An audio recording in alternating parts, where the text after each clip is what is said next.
அடுத்த 24 மணி நேரத்திலே டெல்டா மாவட்டங்களிலே ஒரு 5 மாவட்டங்களில் மிதமான மழையிலிருந்து கனமழை பெய்ய வாய்ப்புள்ளது.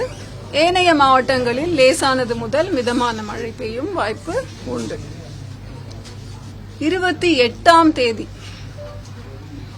டெல்டா மாவட்டங்களில் 4 மாவட்டங்களுக்கு ரெட் அலர்ட் விடுக்கப்பட்டுள்ளது.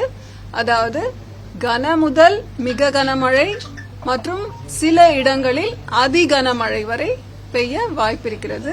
எந்தெந்த மாவட்டங்கள்னு பார்த்தா புதுக்கோட்டை, தஞ்சாவூர், திருவாரூர், நாகப்பட்டினம். ஆரஞ்சு அலர்ட் அதாவது கன முதல் மிக கனமழை வரைக்கும் பெய்வதற்கான வாய்ப்பு ராமநாதபுரம், சிவகங்கை, திருச்சி, அரியலூர், மயிலாடுதுறை மற்றும் காரைக்கால் பகுதிகளிலே இந்த ஆரஞ்சு அலர்ட் தரப்பட்டுள்ளது.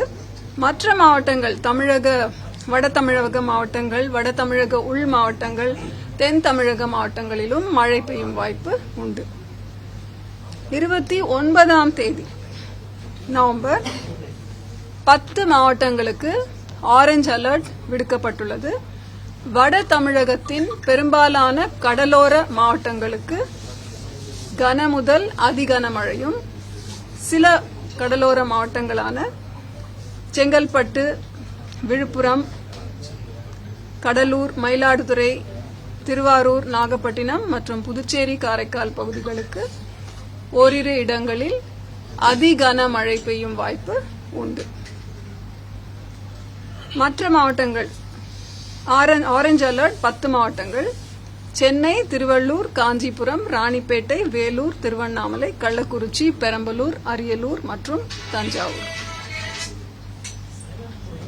30ஆம் தேதி நவம்பர் 5 மாவட்டங்களுக்கு ஆரஞ்சு அலர்ட் விடுக்கப்பட்டுள்ளது. சென்னை, திருவள்ளூர், காஞ்சிபுரம், ராணிப்பேட்டை, செங்கல்பட்டு. ஏனைய மாவட்டங்களிலும் மழை பெய்யும் வாய்ப்பு உண்டு.